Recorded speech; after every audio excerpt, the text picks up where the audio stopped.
There has been a major agitation going on involving state government employees who are protesting the recruitment process for induction into the Indian Administrative Service (IAS) cadre.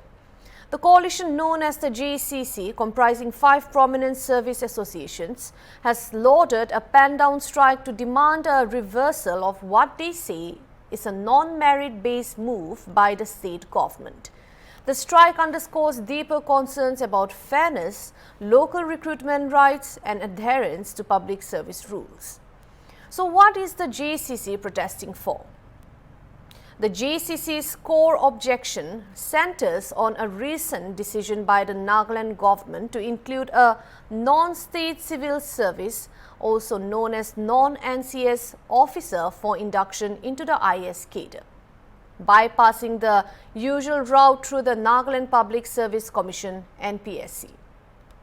According to the JCC, this undermines meritocracy and violates earlier government memoranda from 2001 and 2016, which stipulated that the induction should be via NPSC or open advertisement. Specifically, they point to a vacancy circular issued on 10th March 2025 by the state government, giving 15 days for application. 11 applicants responded, but the circular was reportedly recalled on the 16th day, allegedly to accommodate a non-NPSC candidate.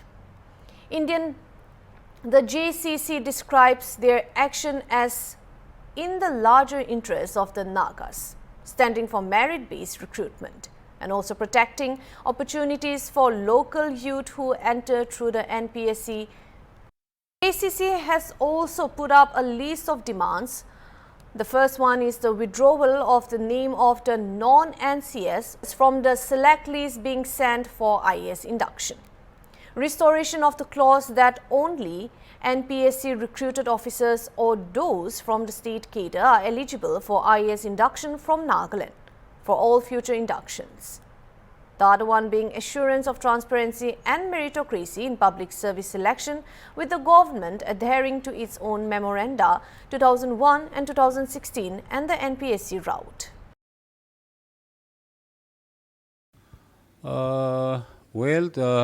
We as a Treasury Department, we are under Nagaland Finance and Accounts Association, which is part and parcel of CONSIA. And as far as the agitation is concerned, we are fully a part of it and we are fully cooperating with it. And definitely it will be the call of government where they have to decide what is right and what is wrong. But then as far as this issue is concerned, we are fighting for the younger generation, upcoming generation, which need to be fairly decided by the government as a state policy. And coming back to my office, Treasury Dimapur,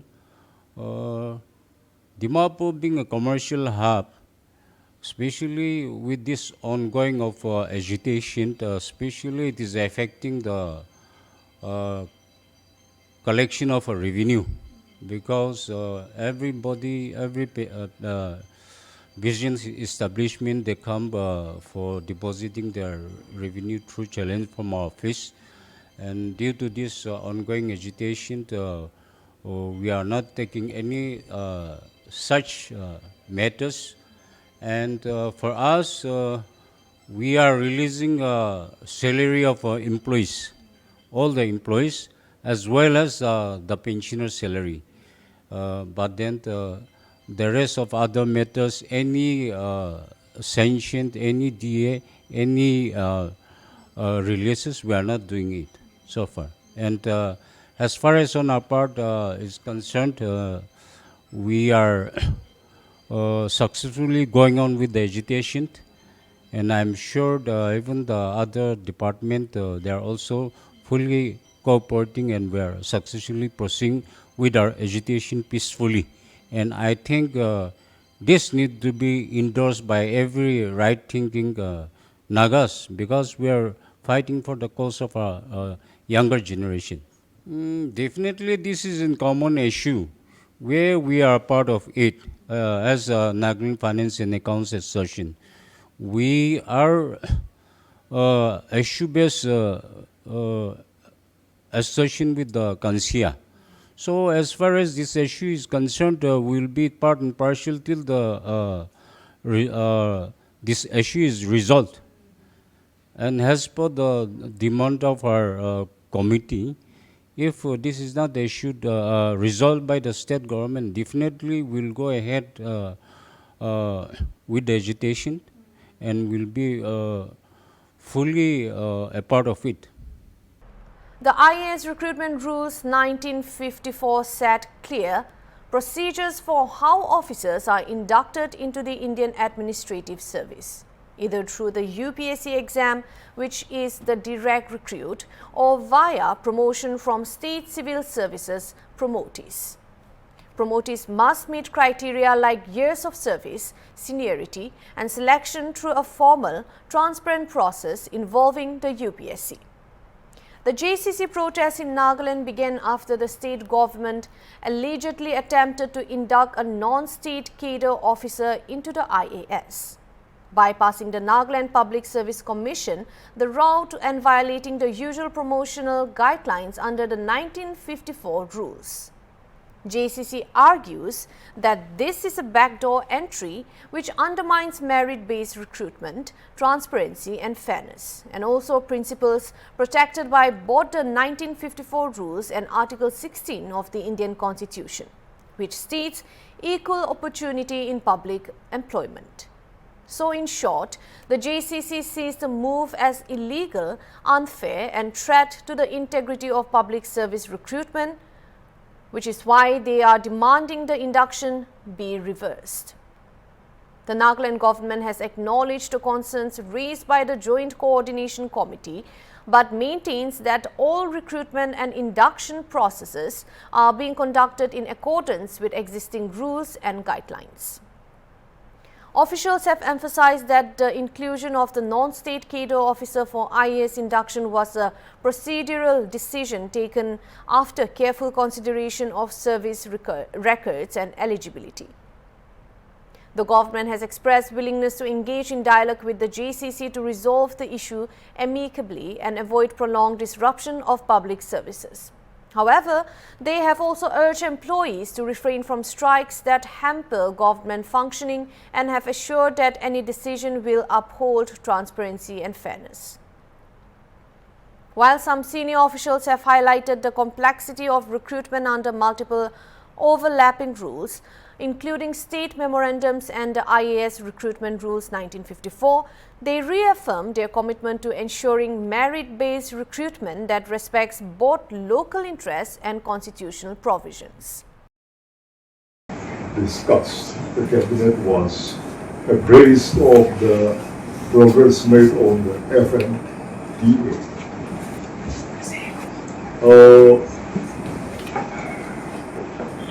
It appears that the center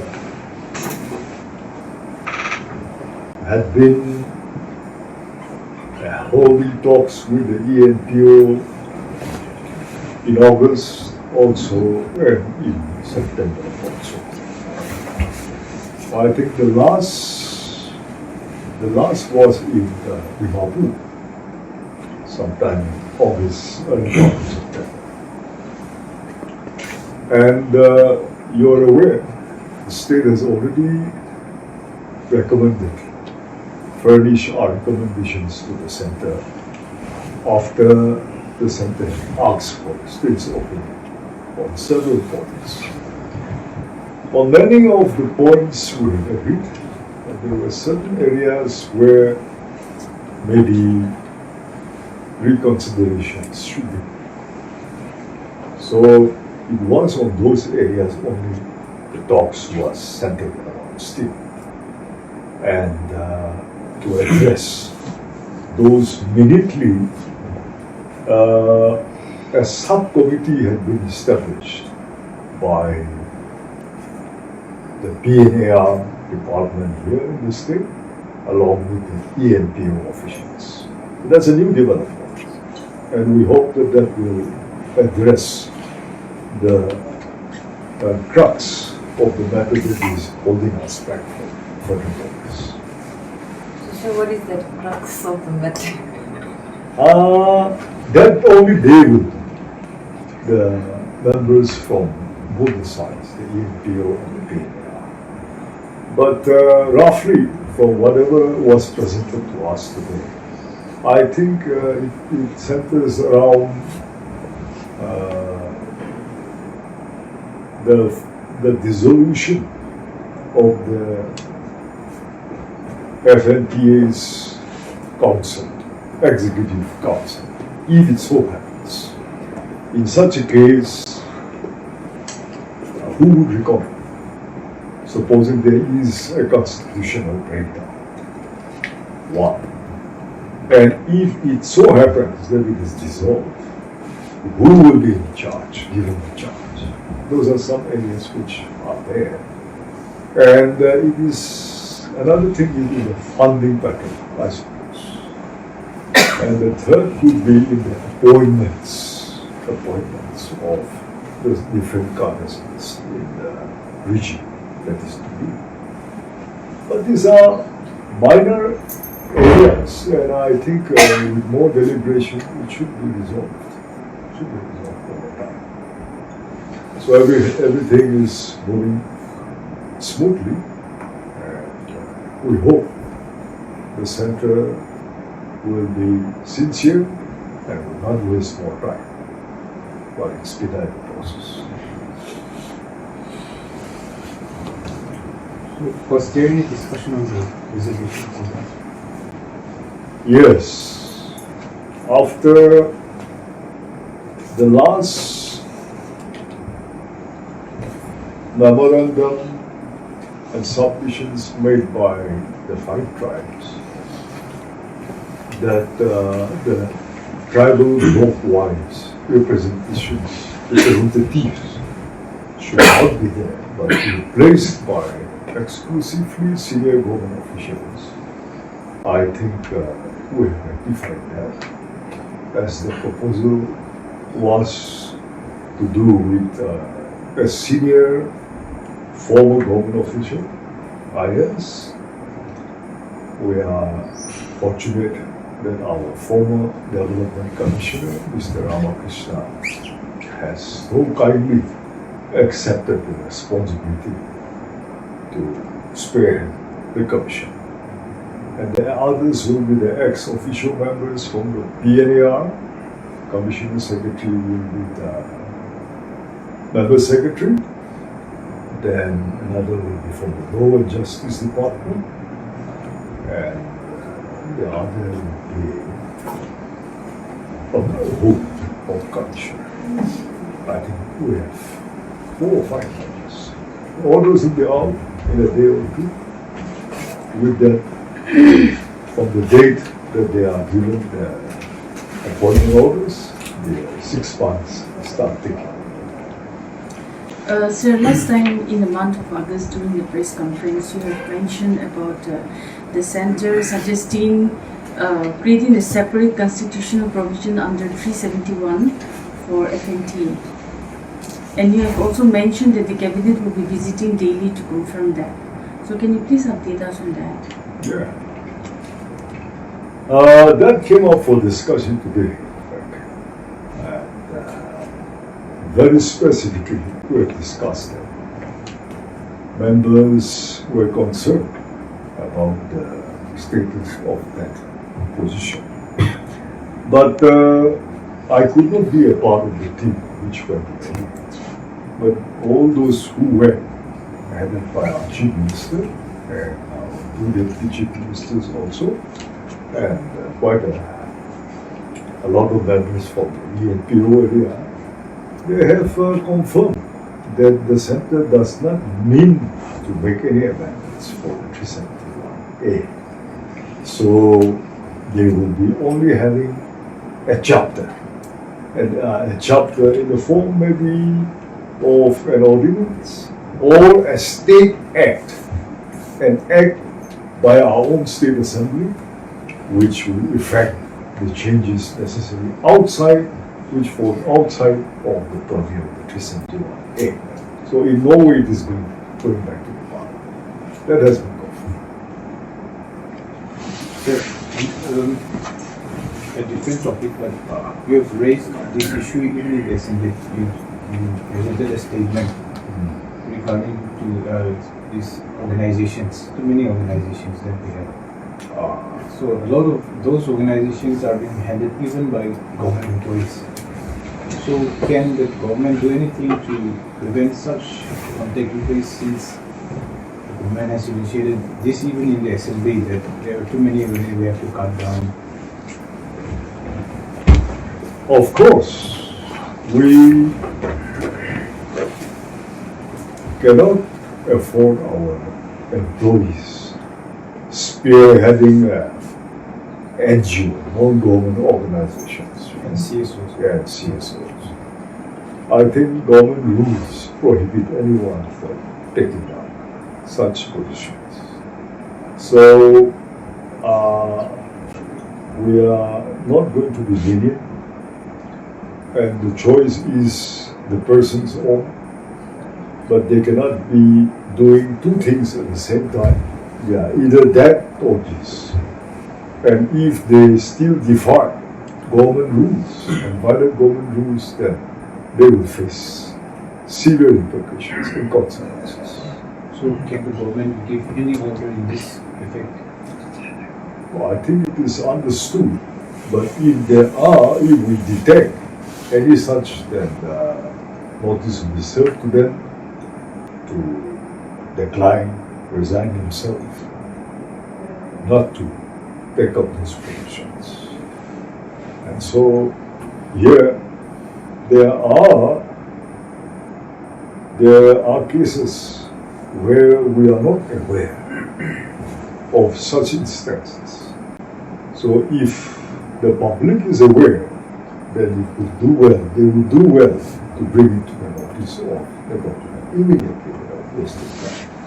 The issue that is confronting the state government and the people as a whole is the indigenous status. Earlier I was asking you if you've had some more discussions with the parties concerned. Today it did not come up in the capital because we were slated to meet the tribals yesterday, our tribal organizations. But our brothers from the eastern sector would not make it due to positive time and information. The ongoing GCC protests in Nagaland highlights a critical clash between local demands for fair, merit-based public service recruitment and the government's current handling of IAS induction.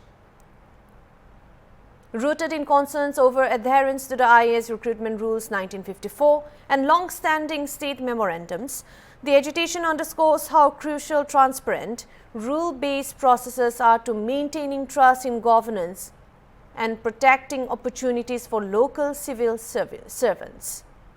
As the state government faces mounting pressure, the resolution of this issue will not only determine the future of IAS recruitment in Nagaland, but also set a precedent for how administrative fairness and constitutional principles like equal opportunity are upheld across India's diverse states. Ultimately, the protest serves as a reminder that recruitment into prestigious services like the IAS must remain beyond political or procedural doubt, ensuring the merit, transparency and local interests which are safeguarded for generations to come.